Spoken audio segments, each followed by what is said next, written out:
오늘은 스트레스를 이기기 위하여라는 제목으로 하나님 말씀 증거하도록 하겠습니다. 여러분 잘 아는 세계보건기구 WHO와 하버드대학 공동연구에서 2020년 바로 내년이죠. 인류를 괴롭힐 3대 질환 중에 하나로 우울증을 꼽았습니다.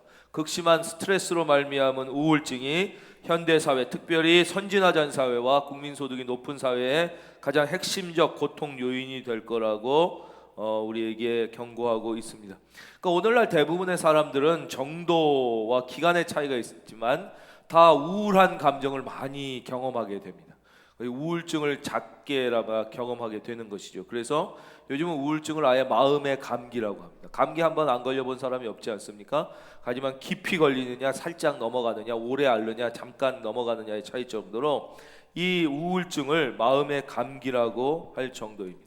극심한 스트레스, 즉 스트레스가 아주 강한 강도의 스트레스가 갑자기 주어질 때도 그렇고, 그렇지 않아도 그냥 어느 정도의 강도의 스트레스가 지속적으로 끊임없이 주어질 때도 우리는 몸과 마음이 무너지게 됩니다.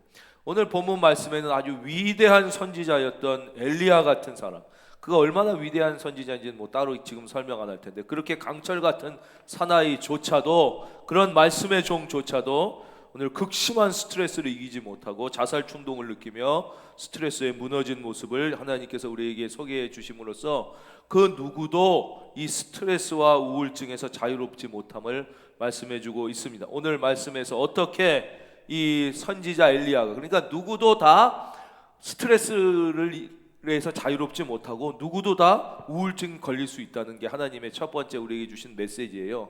두 번째, 그럼 어떻게 이 엘리야가 그 스트레스를 이기고 일어나서 사명을 감당할 수 있는지 우리가 살피면서 은혜 받도록 하겠습니다. 첫째, 스트레스를 이기기 위하여 우리는 꼭 기억해야 되는 게 그 짐을 나 홀로 지고 있다간 반드시 쓰러진다는 것입니다. 그 누구도, 엘리야 같은 강철 같은 선지자도 자기 혼자 자기에게 주어진 스트레스를 다 감당할 수가 없습니다.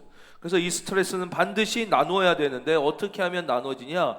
대화를 통해서 나눠야 됩니다. 그래서 여러분이 마음에 큰 우울한 마음이 들고 스트레스가 있고 괴로우면 절대 그걸 혼자 갖고 있지 말고 좋은 친구와 나눠야 됩니다. 좋은 친구에게 이야기해서 마음의 짐을 나눠야만이 우리가 살 수가 있습니다. 좋은 친구란 어떤 친구냐? 누구랑 나눠야 되느냐? 여러분이 생각할 때 내가 네 마음에 있는 모든 이야기를 다 해도 나의 자존심에 상처를 주지 않고 나의 마음을 다 이해해주며 이 이야기를 절대 다른 사람에게 옮기지 않을 수 있는 사람, 이 사람이 좋은 친구입니다. 그런 친구에게 꼭 그 이야기를 나눠야만 여러분들이 이 짐에, 스트레스 때문에 무너지지 않고 스트레스를 이길 수가 있습니다. 한번 생각해 보십시오. 내가 과연 누구한테 얘기하면 그 친구는 나의 자존심에 전혀 상처를 주지 않고 나의 마음을 잘 이해하고 절대 이야기를 다른 사람에게 옮기지 않을 사람이, 그런 사람을 친구로 두고 있다면 여러분은 진짜 행복한 사람이에요. 그래서 우리나라도 옛날 어른들이 뭐라고 그랬어요? 진정한 친구 한 사람만 있어도 그 사람은 성공한 사람이다. 왜냐? 그런 진정한 친구가 참 드물기 때문에 그런 것입니다. 그럼 두 번째로 여러분이 생각해 볼 수 있는 것은 좋은 스승과 인생의 선배님입니다. 좋은 스승과 인생의 선배님 중에서 지금 내가 얘기한 내 마음의 모든 짐을 그 속에서 쏟아놔줘도 기쁘게 듣고 내 자존심에 상처를 주지 않으며 그 이야기를 다른 데 전혀 옮기지 않을 신뢰가 가는 분을 찾아가서 여러분이 그 마음을 쏟아놔야 되는 것입니다. 여러분의 지금 우울한 표정을 보니까 그런 사람을 못 찾겠다는 것 같아요. 그렇죠? 그래서 하나님은 우리 믿는 자들에게 특권을 주신 것입니다. 그것이 바로 주의 종들입니다. 주의 종들, 우리에게는 많은 우리들을 섬기는 목사님들이 계십니다. 전도사님들이 계세요. 그분들이 뭐 특별히 막 뛰어나고 막 지혜가 있어서 나의 삶의 문제를 해결해주는 해결책을 제시해주지는 못하지만 최소한 주의 종들은 성도님이 누구라도 찾아와서 자기의 마음의 깊은 아픔을 이야기할 때 그것을 공감하고 같이 아파합니다. 거기에 30분이건 1시간이든 여러분이 그 얘기를 할 때 거기서 어떤 해결책을 얻지 않더라도 거기에 얘기하는 동안 많은 위로를 받게 되고 그 스트레스에서 상당히 우리가 해방되고 자유함을 얻게 됨을 느낍니다. 여러분, 하나님께서 여러분을 사랑해서 많은 주의 종들을 보내주셨음을 꼭 기억하고 잘 이용하여 스트레스에서 해방되기를 주의 이름으로 축원합니다. 두 번째는 무엇이냐? 잘 먹어야 된다는 것입니다. 오늘 말씀 5절입니다. 로뎀 나무 아래에 누워 자더니 천사가 그를 어루만지며 그에게 이르되 일어나서 먹으라 하는지라. 6절 본즉 머리맡에 숯불에 구운 떡. 숯불에 구운 떡 그러니까 뭐 특이한 것 같지만 아니에요. 여기서 떡은 그들의 주식으로 삼는 그 빵을 얘기하는 거예요. 그 숯불에 구웠다 이건 뭐냐? 우리말로 치면 갓 지은 밥이라는 거예요. 갓 지은 밥. 여러분 맨날 햇밥만 먹지요, 그렇죠? 햇밥이 아니라 갓 지은 밥. 갓 지은 밥과 한 병 물. 그러니까 아주 소박하지만 갓 지은 밥을 주셨다 이런 뜻이에요. 우리가 좀 이 지치고 그럴 때 잘 먹어야 됩니다. 저를 따라해 주십시오. 스트레스를 이기는 아주 중요한 방법이에요. 따라하겠습니다. 잘 먹자.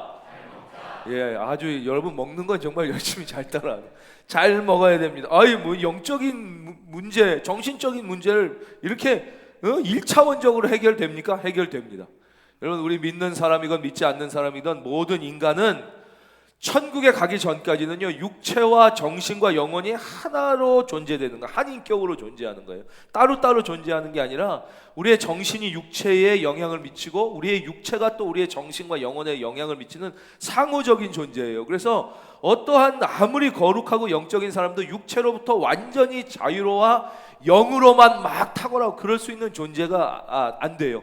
우리가 육체를 갖고 이 땅을 살아가는 동안은 육체와 영혼이 상호 영향을 받기 때문에 우리가 극심한 정신적 스트레스와 영적인 침체를 이기는 데 있어서 육체적으로 좋은 것을 공급해 주는 것도 그것이 완전한 해결책이 아니라 상당히 스트레스로부터 우리를 해방하고 스트레스를 이기게 하는데 큰 도움이 됩니다. 그래서 오늘도 보면 하나님께서 제일 처음에 그 극심한 스트레스로 무너져 있는 엘리야에게 하신 게 뭐냐? 일어나서 먹으라고 하는 것입니다.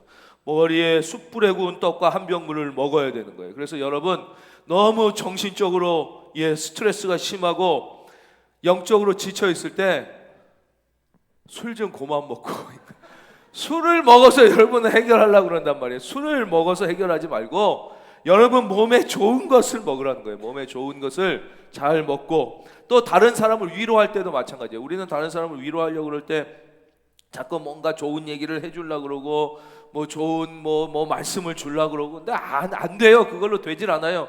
여러분 제일 위로해 줄 수 있는 건 뭐예요? 누가 너무 영적으로 지쳐 있으면 손잡고 가서 고기 사주세요. 고기 사주세요. 제가 얘기했잖아요. 고기 사주면 고기를 먹으면 힘이 나는 거예요. 딴 얘기 하지 말고 뭐 이래라 저래라 아무 말도 하지 말고 야 고기 먹자. 벌써 입가에 미소가 딱 이렇게 지어지잖아요. 고기 먹자. 딱 가가지고 그렇죠. 삼겹살, 오겹살 좀 여유 있는 친구는 막 꽃등심 이런 거 그렇죠. 이런 거 사서 줘보세요. 그러면 그게 그 친구에게 어마어마한 위로와 힘이 되는 것이죠. 예, 우리 큰은혜 교회 훌륭한 우리 집사님들이 많이 계시니까 여러분이 가서 나 너무 지쳤어요. 고기 사주세요. 좀 이렇게 가서 위로를 받고 그러기 위해서 여러분도 좀 먼저 베풀고 여러분이 좀 친구가 지쳐 보인다 그러면 야 오늘 우리 팀 모임은 돈가스 집에 가서 하자. 그래서 좀 누가 사고 아멘도 안 하는 거 봐라 이거. 팀 리더들이라도 아멘을 해. 손잡고 가서 삼겹살이라도 좀 사주고 아멘한 자들에게 큰 은혜가 있을지어다. 예. 그렇게 우리가 잘 먹어야 되고 그게 진짜 그 사람을 사랑하고 위로가 되는 것입니다. 그래서 잘 먹어야 됩니다. 세 번째로 우리가 진짜 스트레스에서 해방되기 위해서는 섬겨야 됩니다. 봉사예요. 꼭 교회 봉사가 아니라 어디서든지 봉사를 할 때 우리는 정신과 육체의 새 힘을 얻게 됩니다. 여러분 프랑스에서 아주 존경받는 신부님 피에르 신부님이라는 분이 있어요. 그렇죠? 피터라는 뜻이에요. 베드로라는 뜻인데 이분의 단순한 기쁨이라는 아주 베스트셀러에 나온 얘기잖아요. 어떤 사람이 극심한 스트레스와 우울증에 시달려서 도저히 견딜 수 없어서 자살하겠다고 그러면서 피에르 신부를 찾아왔는데 피에르 신부님이 아무 말도 안 하고 그러냐고 나 같아도 죽고 싶을 거라고 그렇게 극심한 스트레스에다 인생 실패했는데 살아봤자 뭔 소망이 있겠냐고 그러면 자살하라고 이렇게 얘기했다는 거예요. 그래서 이 사람이 이 사람조차도 자살하라고 그러니까 알았다고 그랬는데 그럼 언제 자살할 거냐고 그럼 날짜가 정해져 있냐고 그랬더니 그렇진 않고 난 이제 죽어야 된다고 그랬더니 그럼 2주만 있다가 자살하라고 어차피 죽을 건데 2주만 나 좀 도와달라고 그래서 그 사람 데리고 피에르 신부님이 늘 가는 고아원 봉사, 양로원 봉사, 어려운 사람 봉사하는데 2주 같이 데려갔다는 거 아니에요. 그 사람이 2주 봉사하면서 극심한 스트레스에서 해방돼서 영혼과 육체, 정신의 새 힘을 얻고 내가 자살하는 게 아니라 내 삶이 이렇게 보람이 있구나, 너무 기쁘구나, 그리고 새 힘을 얻어서 살았다는 얘기가 단순한 기쁨, 우리나라에도 아마 지금도 서점 가면 절판되지 않았을 거예요. 소개되어 있는 팩트입니다. 그래서 여러분이 너무 힘들고 세상의 일이 안 풀리고 스트레스가 심하고 세상이 나를 무시하는 것 같을수록 세상을 적대하고 막 싸우려고 그러면 더 세상을 이길 수 있는 사람은 아무도 없어요. 못 이겨요. 그 누구도 아무리 똑똑하고 많이 배우고 힘센 사람도 세상과 싸워 이길 수 있는 사람은 없어요. 시선을 돌려서 나보다 약하고 어려운 것에 여러분이 지금 가지고 있는 것을 피면 여러분의 젊음, 여러분의 건강, 말할 수 있고 읽을 수 있고 볼 수 있는 것만 사용해도 놀라운 일이 일어날 줄로 믿습니다. 그 다음 네 번째로 우리는 진짜 스트레스에서 해방되고 이겨 승리하기 위하여 하나님 앞에 엎드려야 합니다. 우리가 하나님 앞에 기도로 나아가야 돼요. 우리는 예수님을 믿고 하나님을 믿는다고 하면서도 우리 마음속에 많은 사람이 아주 잘못된 착각을 하고 있어요. 그 착각의 내용이 뭐냐? 이사야서 40장 27절, 야곱아 내가 어찌하여 말하며. 이 구약 성경을 읽을 때 야곱아 이렇게 얘기하면 그건 나라고 해석하면 그 정확한 거예요. 하나님을 믿는 자녀를 얘기하는 거예요. 야곱아 내가 어찌하여 말하며 이스라엘아 내가 어찌하여 이르기를. 이스라엘이란 단어가 나와도 맞아요. 나로 해석해도 되고 하나님의 성도들아, 하나님의 자녀들아, 이거랑 똑같은 거예요. 이스라엘아 네가 어찌하여 이르기를 내 사정은 여호와께 숨겨졌으며 원통한 것은 내 하나님에게서 수리하심을 받지 못한다 하느냐. 무슨 얘기예요? 우리가 하나님을 믿는다고 하면서도 이건 진짜 내가 너무 큰 스트레스고 고통이지만 솔직히 남에게 얘기하기에도 너무 째째한 문제야. 하지만 나는 너무 스트레스고 괴로워. 근데 남에겐 사실 얘기하기 너무 창피해. 그냥 이런 것까지는 하나님이 별로 얘기하기도 부끄럽고 하나님이 뭐 이런 것까지 그렇게 생각하실까라는 생각을 우리가 은연중에 막연하게 하고 있다는 거예요. 나는 너무 진짜 자존심이 상하고 힘들고 스트레스를 받고 그러나 참 그거는 어떻게 보면 내 잘못이기도 해, 객관적으로 보면. 근데 그렇게 인정하고 싶진 않아. 내가 노력하지 않은 탓이기도 하지만 그렇게 얘기하고 싶진 않아. 하지만 나는 분노가 차 있어. 괴로워, 짜증나, 미치겠어. 그러니까 이런 걸 하나님, 정의의 하나님, 의의 하나님, 공의의 하나님이 그건 네가 잘 알아서 해야지 자식아, 이렇게 얘기하지 과연 이 원통함을 풀어주실까? 이거는 그냥 내가 진짜 하나님이 아시면 오히려 창피한 게 아닐까? 그리고 아예 하나님께 기도하고 아뢰할 마음 자체를 갖지 못한다는 것이 우리가 하나님을 믿는다고 하면서도 많은 사람이 갖고 있는 보편적인 착각 중에 하나라는 것이. 여러분, 우리 하나님은 나보다 사랑이 훨씬 크시고 나보다 이해심이 훨씬 많으시고 나의 머리털을 세심받은 것처럼 나의 모든 아픔에 관심을 갖고 계시고 우리가 기도할 때 나를 위로하시고 나에게 새 힘을 주시고 나를 도와주시는 분임을 믿으시기를 주의 이름으로 축원합니다. 그래서 우리는 하나님 앞에 기도해야 되는 거예요. 반드시 기도해야 되는 거예요. 그래서 저는 자기 전에 이렇게 기도 드리는데 제가 마음이 무겁고 힘들 때는 꼭 1시간 이상 엎드리려고 합니다. 평소 30분 엎드렸다가도 너무 힘들고 육체적으로도 정신적으로 너무 힘들면 1시간 반, 2시간도 제가 더 엎드리려고 그러는 거예요. 그렇지 않으면 될 수 있으면 잠들지 않으려고 하는 거예요. 그전엔 그냥 30분만 엎드렸어도 힘들수록 지칠수록 저는 더 오래 엎드리려고 그래요. 물론 기도가 안 될 때가 많아요. 너무 힘드니까. 그래도 그냥 엎드려 있는 거예요. 1시간이고 1시간 반이고 엎드려 있으면 주의 하나님이 주의 성령으로 내 안에 임재하시고 나를 만지시고 터치하시고 나에게 새 힘을 주시고 나의 마음에 용기를 주시면 할렐루야 경험하게 된단 말이에요. 무슨 특별히 말을 해서가 어쩔 때는 그렇게 내가 기도한다고 생각하다가 너무 힘들어서 잠들 때도 있어요. 그냥 이런 상태로 이렇게 엎드려서 무릎 꿇고 침대에서 이렇게 잠이 들어 있어요. 그러다가 새벽에 이렇게 탁 깨요. 그럼 하나님한테 너무 죄송하잖아요. 목사가 돼서 기도한다고 그러고 있다 그냥 잠들어. 그러면은 딱 깨자마자 예수님의 이름으로 기도드렸습니다. 그렇게 하고 우리 하나님이 이해심이 많고 사랑이 많으신 하나님. 그래서 여러분 스트레스를 이기기 위해 스트레스에서 지지 않고 해방되게 승리하기 위하여 좋으신 하나님께 꼭 기도로 아뢰고 말을 할 수 없어도 괜찮아요. 그냥 엎드려서 주여 아버지 아시지요? 그럼 하나님 다 아시는 거예요. 그렇게 오래 엎드려 있으면 반드시 성령의 임재가 있고 터치가 있고 치료가 있으니까 여러분 기도하시기를 주의 이름으로 축원합니다. 그 다음 우리는 스트레스에서 이기기 위하여 찬양을 불러요. 우리 사부 예배는 찬양이 뜨거워요. 우리는 모든 예배가 사실 찬양이 다 뜨거워요. 예, 다른 교회들은 사실 1, 2, 3부 이런 장년 예배 우리처럼 찬양하는 데가 거의 없어요. 하영조 목사님이 살아계실 때 하영미호 목사님의 큰 소원 중에 하나가 무엇이었냐? 장년들이 청년처럼 손들고 찬양하는 교회, 그거를 자기가 죽기 전에 보는 게 큰 소원이었다 그래요. 우리도 사부가 더 뜨겁긴 한 것 같지만 우리 1, 2, 3부도 찬양을 너무 잘하십니다. 여러분, 스트레스에서 이기는 길은 찬양입니다. 찬양의 능력은 어디에 있냐? 반복에 있습니다. 반복하여 찬양할 때 하나님이 반드시 역사하시고, 예. 왜 찬양이 위대한 것이냐? 우리가 잘 아는 베드로라는 사람이 있잖아요. 베드로는 교회 안 다니는 사람도 이름 한두 번은 들어봤을 거예요. 수제자 베드로. 근데 이 베드로가 극심한 죄책감과 열패감에 빠지게 되죠. 왜냐? 자기가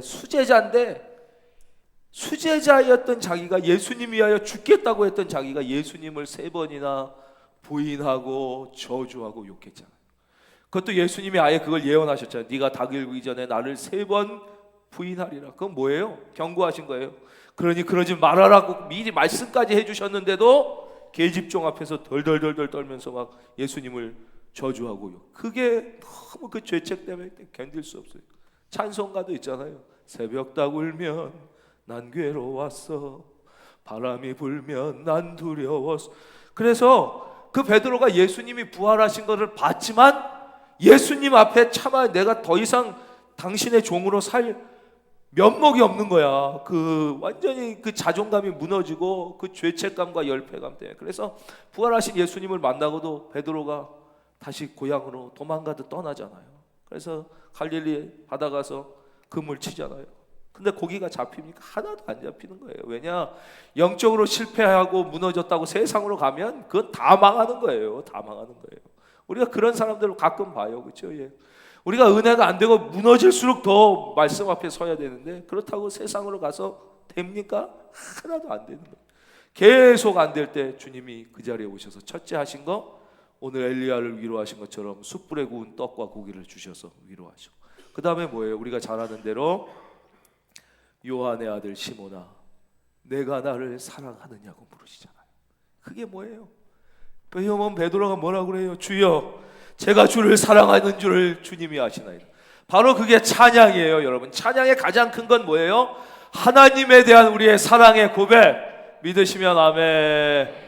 여러분, 사랑의 고백은 너무 세련되게 하지 않아도 약간 떨면서 할 때 더 감동적이에요. 찬양은 너무 잘 부른다고, 매끈하게 부른다고 하나님이 좋아하시는 게 아니라 좀 부족해도 우리가 떨면서 찬양할 때 여러분의 찬양이 그런 찬양이 될 수 있기를 주의 이름으로 축원합니다.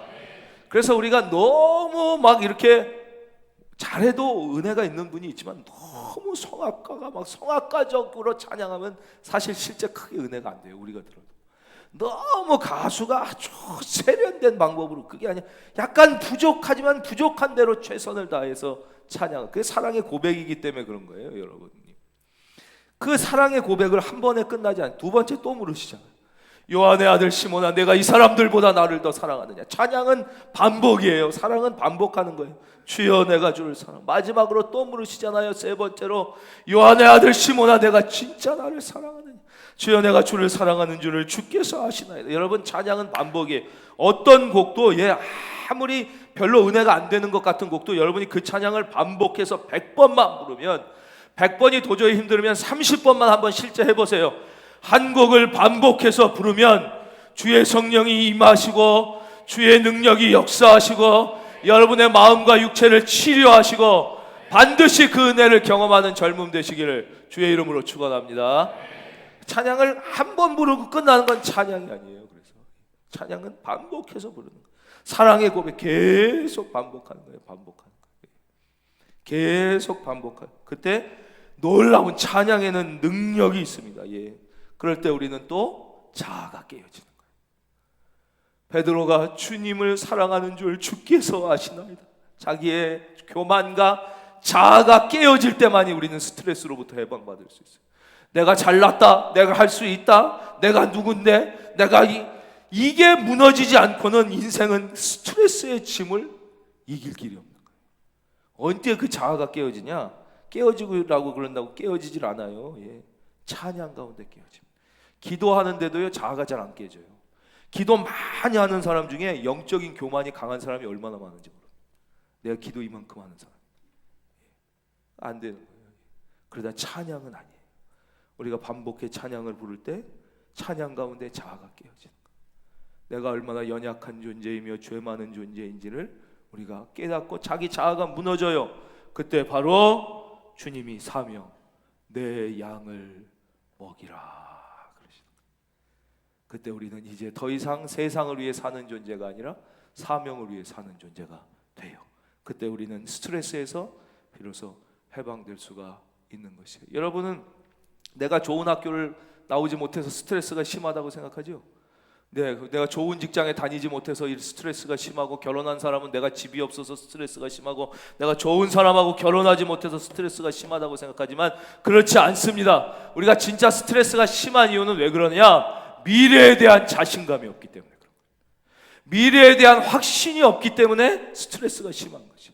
여러분, 주의 사명이 여러분에게 분명하게 임하면 왜 살아야 되는지, 어떻게 살아야 되는지 미래에 대한 자신감이 생겨요. 이 시간 미래에 대한 확신이 여러분에게 생기기를 주의 이름으로 축원합니다. 그러면 스트레스가 없어지는 거예요. 우리가 왜 스트레스 때문에 사는지 여러분 생각해 보세요. 미래에 대한 확신이 없어서 그런 거예요. 미래에 대한 자신감이 없기 때문에. 우리가 찬양을 부를 때 주의 성령이, 우리의 자아가 깨어질 때 주의 말씀이 우리에게 사명을 주시게 되는 것입니다. 이 예화는 여러분에게 잘 안 맞는 예화가 될 거예요. 요즘에는 뭐 합격했는지 안 했는지 뭐 이런 걸로 뭐 팍팍팍팍팍 뭐 이렇게 보잖아요. 그렇죠? 인터넷으로 이렇게 해서 보고 그래서. 근데 예전엔 아니었어요. 저 때는 학교에 가면 학교 운동장에 이렇게 쫙 붙어 있었어요. 지금은 보면 여기도 보면 거기 기숙사가 생겼는데 옛날에 이제 운동장 있고 또 저 안에 운동장 있고, 그때 보면 운동장 이 스탠드 벽 쪽으로 쫙 붙여 놓습니다.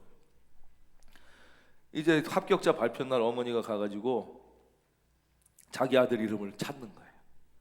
위에서부터 아래까지 훑었는데 없어. 아래서부터 위에까지 훑었는데 3번을 훑었는데 없는 게 확인되니까 다리에 맥이 팍 풀리더라. 다리가 후들거리고 서 있을 힘조차 없더래. 그래가지고 옆에 화단에 가서 간신히 이렇게 앉아가지고 걱정하는 거예요. 이걸 어떡하나? 이 녀석이 실망했을 텐데 어떡하나? 뭐라고 얘기하나? 어떻게 1년 더 하자고 그러나? 그러고 있는데 그때 지금처럼 뭐 가나다군 이렇게 여러 번 쓸 수 있을 때가 아니었거든요. 저 때만 해도 한 번 써서 떨어지면 끝이에요. 내년에 다시 가지 않으면 후기 대학군이 없었어요. 그래서 다 낙심하고 있는데 아들이 막 저기서 뛰어들어가는 거야. 엄마! 그래가지고 탁 안아주면서 괜찮다. 1년도 고생하면 되지. 그랬더니 얘가 엄마 왜 그래? 그래. 아니야 괜찮아. 엄마 왜 그래? 나 붙었어. 막 붙기는 엄마가 3번을 읽었는데 네 이름이 없던데. 엄마 왜 그래? 이건 경영대 게시판이잖아. 난 법대잖아. 그랬더니 법대 그 경영대 게시판 거기 가가지고 이렇게 아무리 봐도 없는 거예요. 그러니까 기운이 빠지는 거죠.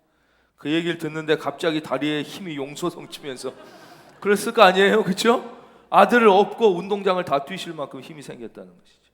여러분 스스로에게 물어보십시오. 여러분은 하나님의 말씀의 게시판 앞에 서 있습니까? 아니면 세상의 욕망의 게시판 앞에 서 있습니까? 우리는 하나님의 자녀인데 왜 계속 힘이 빠지고 세상을 살아갈 때 힘드냐? 세상의 욕망의 게시판 앞에 계속 서가지고 내 이름을 찾는 거예요. 없지. 여러분 세상의 욕망의 게시판이 아니라 여러분은 이미 하나님이 택하셨어요. 이미 틀렸어. 이미 세상의 욕망의 게시판에 가선 성공할 길이 이미 막혔어. 왜냐? 하나님이 너를 지명하여 너는 내 것이라 그러셨어요. 도망가봤자 망하다가 뺑뺑 도는 거예요. 여러분 빨리 생각해야 돼요. 여러분의 선택이에요. 뺑뺑 돌다가 오든 빨리 아멘하고 오든. 이건 저의 간증입니다. 제가 목사 되기 얼마나 싫었는지 알지 모르겠어요, 여러분. 생긴 걸 보십시오. 제가 목사같이 생겼습니까? 예? 제가 어떻게든지 내가 이걸 안 할 수 있는 방법은 무엇인가? 내가 어떻게 그럼 대학이라도 일반 대학을 가고 신대원을 하겠습니다. 신학. 그러면 내가 교수를 먼저 하다가 필드로 나가겠습니다. 예. 왜냐하면 목사가 어떻게 사는지를 내가 너무 그때 제 존경하는 목사님이 해주셨던 거예요. 네 알아서 하라고 그랬어요. 다 좋다고. 대신 삥삥 돌다가 고생하고 올지 아니면 바로 갈지는 네 선택에 달렸다. 그러나 어차피 너는 돌아오게 돼 있으니까 네 마음대로 하라고 그랬어요. 네 마음대로.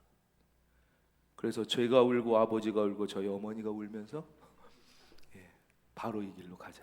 그래서 여러분은 이미 하나님이 여러분을 선택하여 하나님의 것으로 삼은 자녀임을 믿으시기를 주의 이름으로 축원합니다. 세상의 욕망의 게시판에서 울지 말고 기운 빠져 있지 말고 빨리 하나님의 예배와 말씀의 게시판 앞에서 여러분의 이름을 찾고 다 스트레스를 이겨 스트레스에 저 무너지는 인생 없이 승리하시기를 예수님의 이름으로 축원합니다.